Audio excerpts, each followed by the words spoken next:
Hello students. Last lecture में हम लोगों ने डिस्कस किया था क्रैमर्स रूल और मैट्रिक्स मेथड। तो इन दो मेथड से सिस्टम ऑफ इक्वेशंस को सॉल्व किया था। तो ए एक्स बराबर बी हमारे पास एक सिस्टम ऑफ इक्वेशन है। तो इसके सॉल्यूशंस को फाइंड करने के लिए क्रैमर रूल और मैट्रिक्स मेथड यूज किया था। तो सॉल्यूशन का मतलब क्या था कि एक्स की वैल्यू हमें फाइंड करनी थी, है ना। और ए हमारे पास ये कोफिशिएंट मैट्रिक्स थी।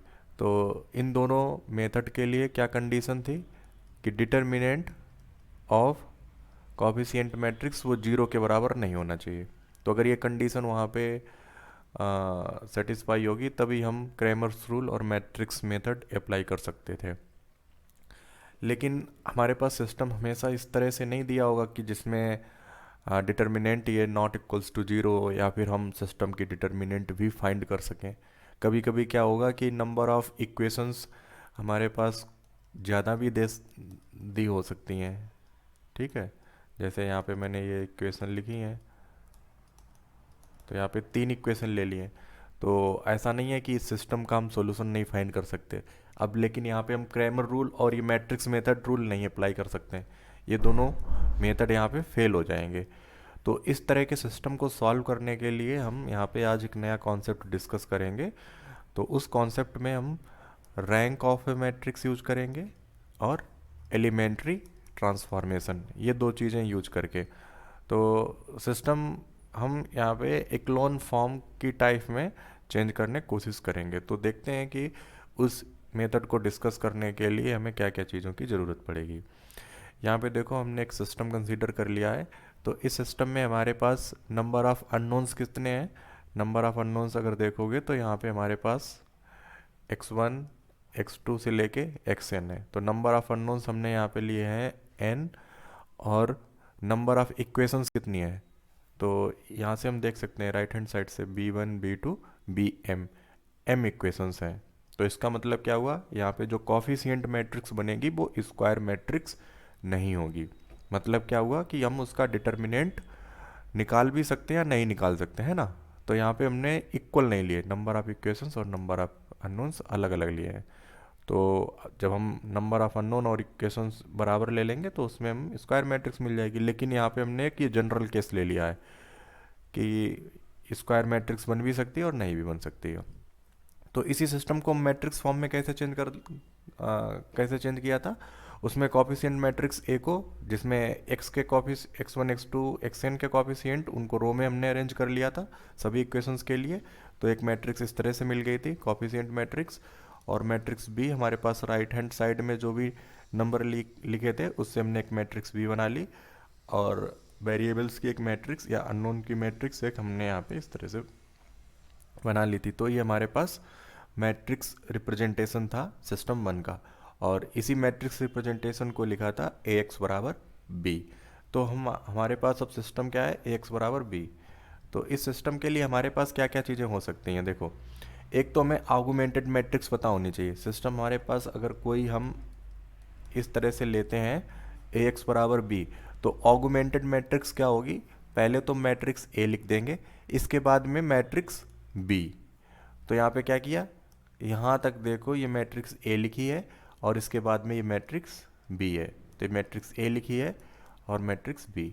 और ये नोटेशन ऑगुमेंटेड, हम इस नोटेशन को बोलेंगे ए इज ऑगुमेंटेड विद बी, इस तरह से इसको बोल सकते हैं। या फिर डायरेक्टली हम ऑगुमेंटेड मैट्रिक्स जब भी बोला जाएगा तो उसका मतलब क्या होगा, पहले मैट्रिक्स ए लिखेंगे उसके बाद में हम यहाँ पे लाइन भी खींच सकते हैं, या फिर हम इस तरह से डॉट लगा सकते हैं, या फिर कुछ भी नहीं लगाएं।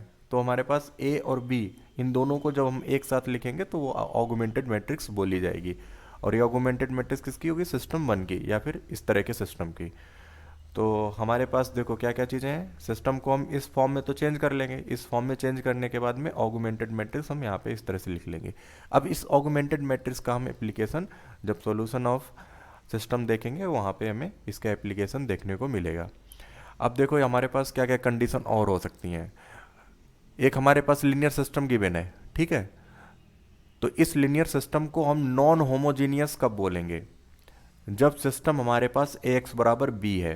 मतलब बी मैट्रिक्स ये जीरो के बराबर नहीं है। अगर मैट्रिक्स बी जीरो के बराबर नहीं है तो हमारे पास सिस्टम नॉन होमोजीनियस बोला जाएगा। और होमोजीनियस कब बोला जाएगा? जब ए एक्स बराबर बी, मैट्रिक्स बी यहाँ पे हमारे पास क्या है, ये जीरो है। तो यहाँ पे दो टाइप के हमारे पास सिस्टम मिलेंगे, एक तो होमोजीनियस सिस्टम और एक नॉन होमोजीनियस सिस्टम। ठीक है, ये नॉन होमोजीनियस सिस्टम है और ये होमोजीनियस सिस्टम है। बस हमें होमोजीनियस और नॉन होमोजीनियस में डिफरेंस किस तरह से देखना है, मैट्रिक्स बी, बी पर ये निर्भर करेगा। बी अगर नॉट इक्वल्स टू जीरो है तो नॉन होमोजीनियस, और बी बराबर जीरो है तो होमोजीनियस। अब होमोजीनियस और नॉन होमोजीनियस सिस्टम का सॉल्यूशन क्या होगा, इसको हम पहले भी डिस्कस कर चुके हैं कि x1 x2 xn की वैल्यू जो भी हमारे पास अननोन है उनकी वैल्यूज अगर हम फाइंड कर लेते हैं, और जो वैल्यू हमने फाइंड की है वो सभी इक्वेशन को सेटिस्फाई करे, अगर वो सभी इक्वेशन को सेटिस्फाई करती हैं x1 x2 xn की वैल्यू, तो उसको हम बोलेंगे solution of system of linear equation. तो सॉल्यूशन की डेफिनेशन हमारे पास यहाँ पे इस तरह से हो जाएगी। अब सॉल्यूशन हमारे पास एग्जिस्ट करता है तो उस सिस्टम को हम कंसिस्टेंट बोलेंगे। कंसिस्टेंट, अब ये दो टर्म हमारे पास आएंगे, एक तो कंसिस्टेंट सिस्टम और एक इनकंसिस्टेंट सिस्टम। अब कंसिस्टेंट का मतलब यही होगा कि सिस्टम के पास एक या एक से अधिक सॉल्यूशन हो सकते हैं। मतलब इस सिस्टम के लिए या ए एक्स बराबर जीरो के लिए हम एक्स को फाइंड कर सकते हैं, तो कंसिस्टेंट सिस्टम होगा। अगर एक्स नहीं फाइंड कर सकते हैं तो इनकंसिस्टेंट, और इनकंसिस्टेंट का मतलब भी होगा नो सॉल्यूशन, है ना, मतलब सिस्टम के पास कोई भी सॉल्यूशन एग्जिस्ट नहीं कर रहा है। अब हम यहाँ पे सबसे पहले नॉन होमोजीनियस लिनियर इक्वेशंस के लिए या नॉन होमोजीनियस सिस्टम के लिए हम सॉल्यूशन फाइंड करने की कोशिश करेंगे। तो नॉन होमोजीनियस सिस्टम हमारे पास क्या होगा, ए एक्स बराबर बी। ठीक है, बी यहाँ पे जीरो नहीं है तो नॉन होमोजीनियस। अब इसमें हमें दो चीज़ ध्यान रखनी है। सबसे पहले कॉफिशिएंट मैट्रिक्स, और कॉफिशिएंट मैट्रिक्स क्या होगी, जो वेक्टर एक्स के साथ में मल्टीप्लाइड है मैट्रिक्स। तो यहाँ पे मैट्रिक्स ए को हम कॉफिशिएंट मैट्रिक्स बोलते हैं, और इस सिस्टम के लिए ऑगमेंटेड मैट्रिक्स क्या हो जाएगी, ए और बी मैट्रिक्स को दोनों को हम एक साथ में लिख देंगे। तो एक जो भी मैट्रिक्स यहाँ पे बनेगी, मैट्रिक्स ये बनी है, तो इस टोटल को हम बोलेंगे ऑगमेंटेड मैट्रिक्स। तो यहाँ पे हमारे पास ये दो चीज़ें काफ़ी इंपॉर्टेंट है, कॉफिशिएंट मैट्रिक्स और ऑगमेंटेड मैट्रिक्स। कॉफिशिएंट मैट्रिक्स और ऑगमेंटेड मैट्रिक्स, इसके बाद में number of unknowns. Number of unknowns, number of unknowns मतलब कि x1 और x1 x2 xn ये कितने हैं। ठीक है, तो नंबर ऑफ अननोन्स हमारे पास ये हमें पता होना चाहिए। तो ये तीन चीज़ों को हम यूज करके नॉन होमोजीनियस सिस्टम की कंसिस्टेंट और इनकंसिस्टेंट के बारे में बता सकते हैं कि कोई नॉन होमोजीनियस सिस्टम कंसिस्टेंट होगा या इनकंसिस्टेंट होगा, और उसके सॉल्यूशन देखो कैसे फाइंड होंगे। सिस्टम के पास यूनिक सॉल्यूशन होगा। कौन से सिस्टम के पास, ए एक्स बराबर बी। इस सिस्टम के पास यूनिक सॉल्यूशन कब होगा, जब कॉफिशिएंट मैट्रिक्स की रैंक, ऑगमेंटेड मैट्रिक्स की रैंक और नंबर ऑफ अननोन्स बराबर हों। कॉफिशिएंट मैट्रिक्स की रैंक और ऑगमेंटेड मैट्रिक्स की रैंक और नंबर ऑफ अननोन अगर बराबर होते हैं तो उस सिस्टम के पास यूनिक सॉल्यूशन होगा। यूनिक सॉल्यूशन का मतलब ओनली वन, केवल एक ही सॉल्यूशन होगा। अब इनफाइनाइट सॉल्यूशन कब होंगे इस सिस्टम के, इनफाइनाइट सॉल्यूशन होंगे अगर कॉफिशिएंट मैट्रिक्स ए की rank, augmented matrix A B की रैंक ये दोनों बराबर हो, और नंबर ऑफ अननोन वो इस रैंक से अगर ज़्यादा हो जाए, तो हमारे पास सिस्टम के पास इनफाइनाइट सॉल्यूशन मिलेंगे। इनफाइनाइट का मतलब क्या हुआ कि मोर देन वन सॉल्यूशन, है ना, तो ये हमारे पास इनफाइनाइट सॉल्यूशन मिलेंगे। तो हम जब क्वेश्चन करेंगे वहाँ पे देखेंगे कि इनफाइनाइट सॉल्यूशन का केस क्या बनता है। और इसके पास सॉल्यूशन कब नहीं मिलेगा, जब rank of coefficient matrix A और rank of augmented matrix A B दोनों इक्वल नहीं है। तो जहाँ पे सॉल्यूशन एग्जिस्ट कर रहा है, देखो यहाँ भी सॉल्यूशन मिल रहा है और यहाँ भी मिल रहा है, तो इसको ही हम बोलते हैं कंसिस्टेंट। ये कंसिस्टेंट सिस्टम की कंडीशन हो गई, मतलब सॉल्यूशन एग्जिस्ट कर रहा है। और नो सॉल्यूशन के केस को बोलेंगे इनकंसिस्टेंट। नो सोल्यूशन का केस बोला जाएगा इनकंसिस्टेंट सिस्टम। अगर कहीं सॉल्यूशन उसके एग्जिस्ट नहीं करते हैं तो उसको हम इनकंसिस्टेंट सिस्टम बोलेंगे। अब जो भी चीज़ें हमने देखी हैं उसको एक क्वेश्चन करके अप्लाई करते हैं। देखो यहाँ पे मैंने एक सिस्टम लिखा है और इसमें नंबर ऑफ अननोन्स, पहले अननोन्स देखते हैं कितने हैं, x1 x2 x3। तो यहाँ पे चारों इक्वेशन में नंबर ऑफ अननोन्स कितने हो गए, 3। नंबर ऑफ अननोन्स है हमारे पास 3, और नंबर ऑफ इक्वेशंस कितनी है, ये 4 है ना। नंबर ऑफ इक्वेशंस कितनी है यहाँ पे, ये 4 है। तो सबसे पहले हम इसको मैट्रिक्स फॉर्म में चेंज कर लेते हैं। तो एक्स बराबर बी की फॉर्म में हम इसको चेंज करेंगे। एक्स बराबर बी की फॉर्म में जब चेंज करोगे तो क्या मिलेगा, देखो x1 x2 x3 बराबर 3 1 2 -1। नंबर ऑफ अननोन हमारे पास 3 है, तो यहाँ पे हमने एक 3 अननोन्स का एक यहाँ पे मैट्रिक्स बना लिया, और राइट हैंड साइड में जो भी हमारे पास नंबर लिखे थे उससे एक मैट्रिक्स बना ली। अब इसमें फर्स्ट इक्वेशन के जो भी कॉफिशिएंट हैं, यहाँ पे फर्स्ट इक्वेशन के जो भी कॉफिशिएंट हैं x1 x2 x3 उनको लिख लेंगे 1 2 -1। फिर सेकेंड इक्वेशन के लिए 3 -1 2, थर्ड इक्वेशन के लिए 2 -2 3, और लास्ट इक्वेशन के लिए 1 -1 1। तो हमने यहाँ पे ये सिस्टम इस तरह से चेंज कर लिया। अब इस मैट्रिक्स का ऑर्डर क्या होगा, नंबर ऑफ रोज कितनी है, 4 है, और नंबर ऑफ कॉलम 3 है। अब इसका ऑर्डर क्या है, 3 रो है और 1 कॉलम है। यहाँ पे हमारे पास कितनी है, 4 रो है और 1 कॉलम है।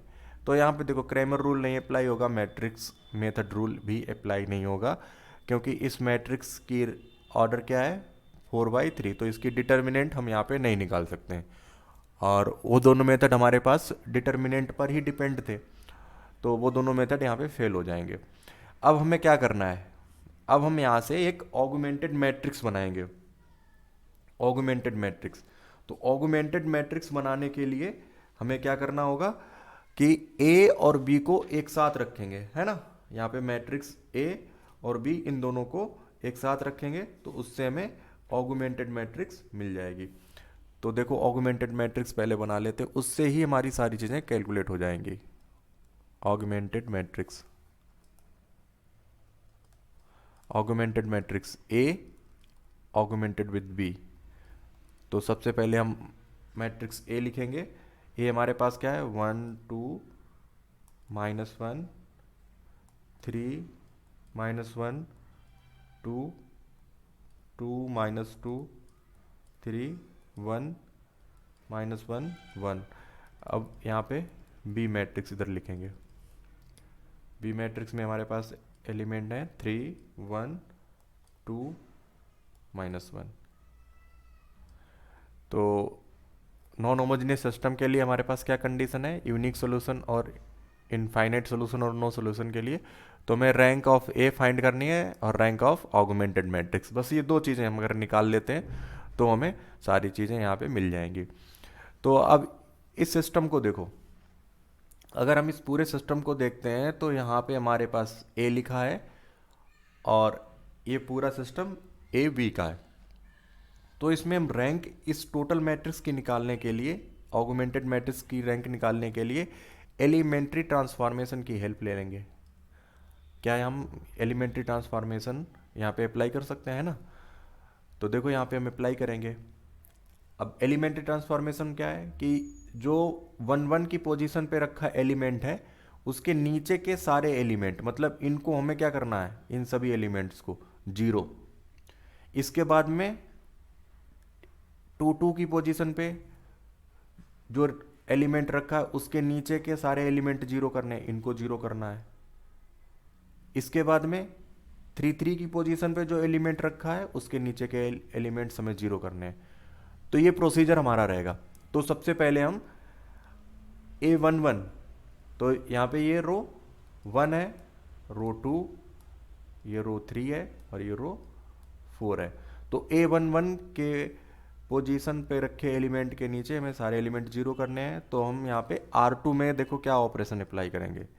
R2 को हम चेंज कर देंगे R2 माइनस 3R1।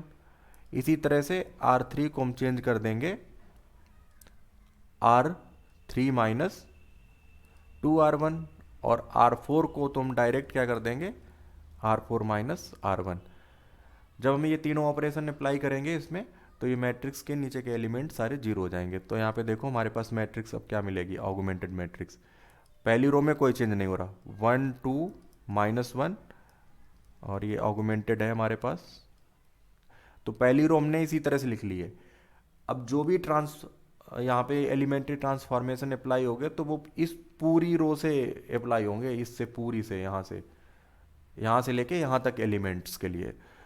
तो R2 को हम चेंज कर रहे हैं R1 में 3 से मल्टीप्लाई करके, तो ये तो जीरो हो जाएगा। ठीक है, अब यहाँ पे -1 है और इसमें 3 का मल्टीप्लाई किया तो कितना हो जाएगा, ये 3 × 2 6, -1 और -6 -7 मिलेगा। इसी तरह से यहाँ पे देखो 2, अब इसमें 3 का मल्टीप्लाई होगा तो 2 माइनस और -3, तो ये हो जाएगा हमारे पास 5। अब यहाँ के एलिमेंट के लिए इसमें तो हमारे पास 1 लिखा है और इसमें 3 का मल्टीप्लाई होगा तो 1 -9 तो -8 मिलेगा। ये हमारे पास R2 सेकेंड रो आ गई। अब R3 के लिए देखो, R3 में ये एलिमेंट तो जीरो हो जाएगा।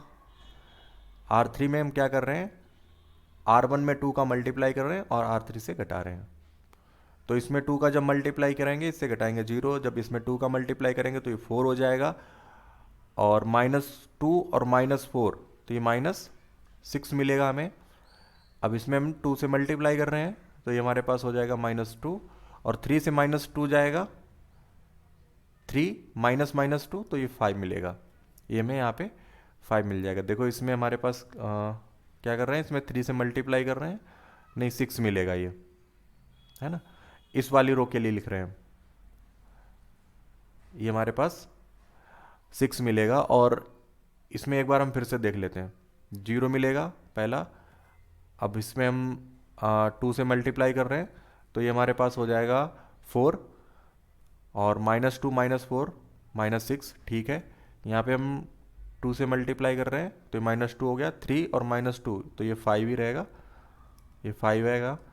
और इस वाले एलिमेंट को हम कैसे चेंज कर सकते हैं, यहाँ पे 3 है और इधर 2 है, तो 3 × 2 6, 2 -6 तो -4, ये -4 मिलेगा। अब लास्ट रो को तो इसको तुम डायरेक्ट कर रहे हैं, ठीक है, डायरेक्ट सब्ट्रैक्ट कर रहे हैं, तो 1 -1 0। अब यहाँ पे क्या है, -1 और -2 तो ये -3 हो जाएगा, 1 और ये -1 तो 1 -1 तो ये प्लस का 2 आ जाएगा, और यहाँ पे -1 और -3 ये -4 मिल जाएगा। तो फर्स्ट रो हमने यहाँ पे इसमें A11 के नीचे के एलिमेंट जीरो कर लिए। अब हमें क्या करना है, A22 के पोजीशन के एलिमेंट को जीरो करना है। तो इनको जीरो करने के लिए हमें क्या करना पड़ेगा, इनको जीरो करने के लिए सबसे पहले हम यहाँ पे देखो -7 है, तो अगर कैलकुलेशन थोड़ी आसान बनानी है तो हम इसमें -7 से इसको डिवाइड कर देंगे, R2 को -7 से डिवाइड कर देंगे। R2 को हम डिवाइड कर रहे हैं R2 बाई -7, है ना, तो यहाँ पे ये 1 आ जाएगा। तो मैट्रिक्स हमारे पास अब देखो चेंज होके क्या आ जाएगी, पहली रो में कोई चेंज नहीं है,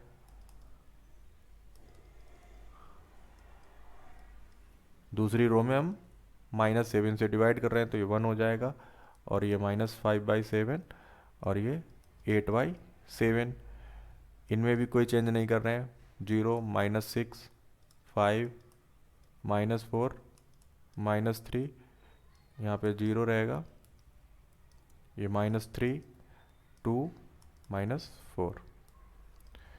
अब इस 1 के नीचे के एलिमेंट को हमें जीरो करना है, तो -6 और -3 इनको जीरो करना है। तो ये हमारे पास R3 में रखा है, R3 को हम चेंज कर देंगे R3 + 6 R2, 1 हमारे पास R2 में है ना, तो -6 और +6 तो ये 0 हो जाएगा। इसी तरह से R4 वाले एलिमेंट को हम R4 प्लस 3R2, तो जब ये दो ऑपरेशन इस पे अप्लाई करेंगे तो ये दोनों एलिमेंट जीरो हो जाएंगे। अब देखो मैट्रिक्स क्या मिलेगी हमारे पास।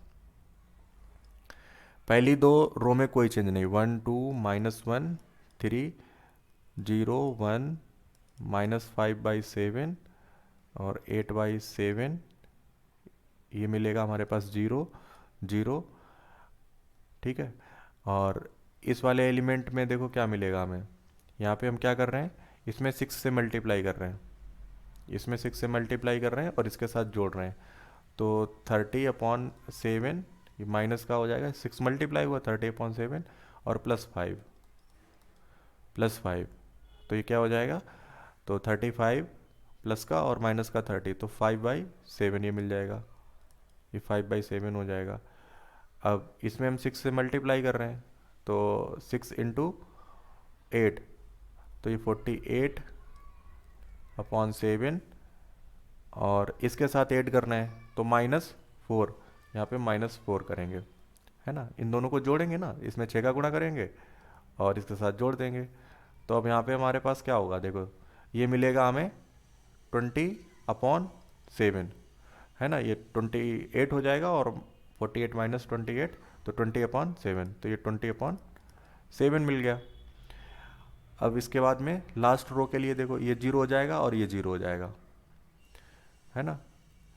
तो अब हम इसमें क्या कर रहे हैं, इसमें हम 3 से मल्टीप्लाई कर रहे हैं और इसके साथ जोड़ रहे हैं, तो 3 से मल्टीप्लाई इसमें करो तो -15/7 और इस 2 के साथ ऐड कर दें, तो क्या हो जाएगा, ये -1/7, ये -1/7 मिल जाएगा हमें।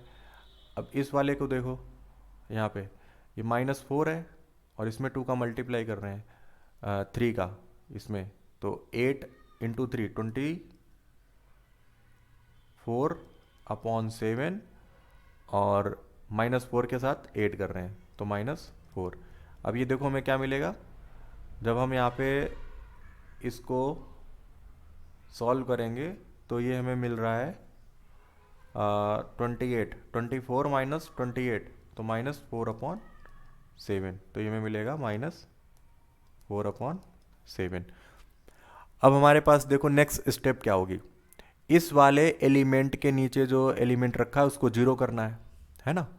तो इसको जीरो करने के लिए हम क्या करेंगे, इसमें 5 से गुणा कर दें R4 में, हम R4 को चेंज कर रहे हैं, तो R4 में हम क्या कर रहे हैं, 5 से गुणा कर रहे हैं और R3 के साथ जोड़ रहे हैं, 5 का गुणा कर रहे हैं R4 में और R3 के साथ जोड़ रहे हैं, ये हम करेंगे।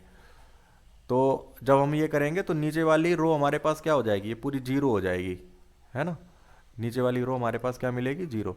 देखो अब ये ऑपरेशन अप्लाई करेंगे तो क्या मिला हमारे पास, यहाँ पे ये ऑगमेंटेड कर दें इसको, तो पहली 3 रो उसमें कोई चेंज नहीं, उनमें कोई चेंज नहीं हमारे पास,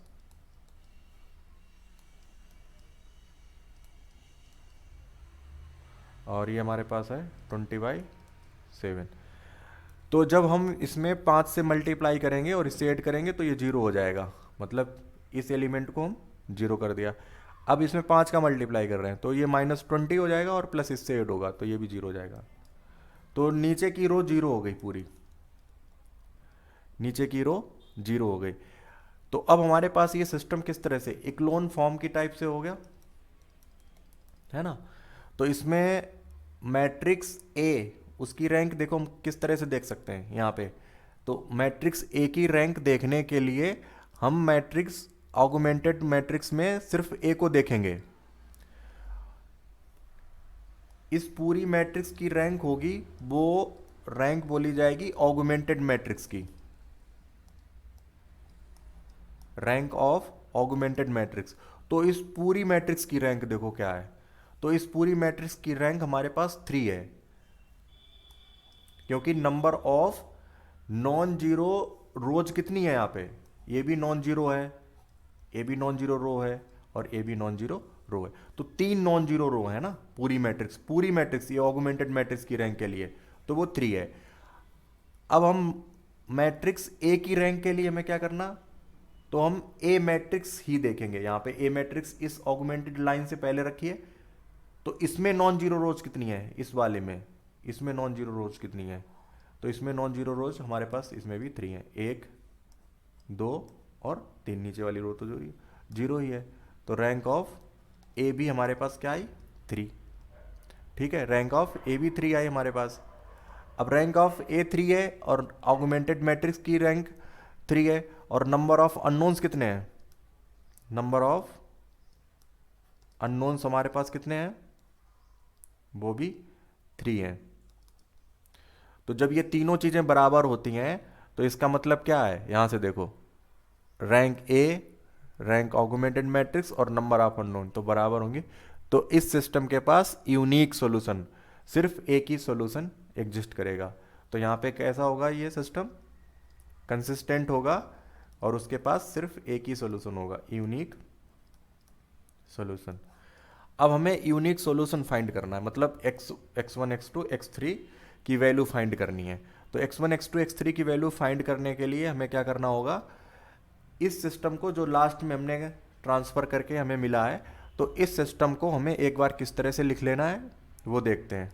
देखो हमारे पास a ऑगमेंटेड b ये ट्रांसफर होके मिला है, हमारे पास ये सिस्टम पूरा ट्रांसफर होके मिला है 1 2 -1 3, और सेकेंड रो में क्या है 0 1 -5/7, 0 1 -5/7, 8/7, यहाँ पे 8/7 है, और यहाँ पे 0 0 5/7 और 20/7, ये 5/7 है और ये 20/7 है, और लास्ट वाली रो तो 0 है ही। तो इस सिस्टम को हम एक बार किस तरह से लिख लेंगे, इस सिस्टम को हम लिखेंगे 1 2 -1 0 1 -5/7 0 0 5/7, और यहाँ पे हमारे पास अननोन x1 x2 x3 है, और इधर हमारे पास बी मैट्रिक्स क्या मिलेगी 3 8/7 20/7। लास्ट वाली रो में सभी जीरो हैं तो इसको हमने हटा दिया। अब क्या करेंगे, देखो x3 की वैल्यू फाइंड करने के लिए सबसे पहले हम जिस रो में सबसे ज़्यादा जीरो होंगे उसको मल्टीप्लाई करेंगे अननोन वेक्टर से। तो लास्ट हमारे पास रो है, इसमें सबसे ज़्यादा जीरो है, तो इसको हम मल्टीप्लाई करेंगे x1 x2 x3। तो ये पहले दो तो जीरो हो जाएंगे, इसके साथ मल्टीप्लाई होगा 5/7 x3 बराबर 20/7। तो यहाँ से हमें x3 की वैल्यू क्या मिली, x3 बराबर मिली हमें 4। ठीक है, तो 5 से ये 20 कैंसिल हो जाएगा, 4 टाइम्स जाएगा और 7 7 कैंसिल हो जाएगा, तो x3 की वैल्यू हमें मिली 4। अब हम सेकेंड रो को मल्टीप्लाई करेंगे x1 x2 x3 से, तो x1 वाला टर्म जीरो हो जाएगा, x2 -5/7 x3 बराबर 8/7। अब x3 की वैल्यू हम निकाल चुके हैं 4 है, तो x2 हमें मिल जाएगा, यहाँ से x2 बराबर क्या मिलेगा 8/7 प्लस 20/7, तो 20 + 8 28/7, तो ये भी हमें 4 मिला। अब हम x1 की वैल्यू निकालेंगे, तो फर्स्ट रो को मल्टीप्लाई कर लो इससे। तो फर्स्ट रो को जब मल्टीप्लाई करोगे तो मिलेगा x1 + 2x2 माइनस x3 बराबर 3। अब किसकी वैल्यू में रखनी है, एक तो x3 की वैल्यू रख देनी है और ये x2 की वैल्यू रख देनी है, दोनों 4 हैं, तो x1 प्लस ये कितना हो जाएगा, ये 8 हो जाएगा, और -4 बराबर 3। तो ये क्या मिलेगा हमें, ये हमें मिलेगा प्लस का 4, तो x1 बराबर हो जाएगा 3 - 4 बराबर -1। तो ये तीनों हमने वैल्यू यहाँ पे इस तरह से निकालनी है, 4 4 और -1। तो सिस्टम की हमें कंसिस्टेंसी चेक करने के लिए ऑगमेंटेड मैट्रिक्स की हेल्प लेनी पड़ेगी, और ऑगमेंटेड मैट्रिक्स की रैंक से ही हमने सारी चीज़ें यहाँ पे कैलकुलेट कर ली। एक बार हम इसको क्विकली देख लेते हैं कि क्या क्या हम लोगों ने किया। हमें सिस्टम दिया जाएगा इस तरह से कोई, उस सिस्टम को हम मैट्रिक्स फॉर्म में चेंज कर लेंगे, Ax बराबर b। मैट्रिक्स फॉर्म के बाद में हम ऑगमेंटेड मैट्रिक्स लिख लेंगे, पहले मैट्रिक्स A फिर मैट्रिक्स B। अब इसको हमें एलिमेंट्री ट्रांसफॉर्मेशन अप्लाई करके इक्लोन फॉर्म में चेंज करना है। तो जो यहाँ पे A11 की पोजीशन पे एलिमेंट लिखा होगा उसके नीचे के जीरो कर लेंगे सारे एलिमेंट, A22 के पोजीशन पे उसके नीचे के एलिमेंट जीरो कर लेंगे, A33 के नीचे के एलिमेंट को जीरो कर लेंगे। इसके बाद में ऑगमेंटेड मैट्रिक्स हमारे पास जो भी चेंज होके आएगी उसमें नंबर ऑफ नॉन जीरो रोज देख लेंगे, जितनी नॉन जीरो रोज होगी वही ऑगमेंटेड मैट्रिक्स की रैंक हो जाएगी।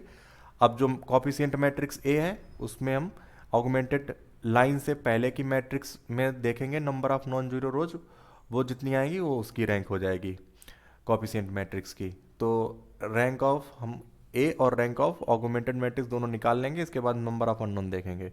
तो उसमें जो भी जैसा रिलेशन होगा, जैसे यहाँ पे हमारे पास ये तीन कंडीशन है, जिस तरह से रिलेशन होगा अगर ये सेटिस्फाई करेगा तो यूनिक सोल्यूशन, अगर ये सेटिस्फाई किया तो इनफाइनाइट सोल्यूशन, अगर ये सेटिस्फाई किया तो नो सोल्यूशन, ये तीन कंडीशन बन जाएंगी। तो इस लेक्चर में इतना ही। नेक्स्ट लेक्चर में हम इनफाइनाइट सोल्यूशन का एक क्वेश्चन करेंगे और एक नो सोल्यूशन का क्वेश्चन करेंगे। Okay, thank you.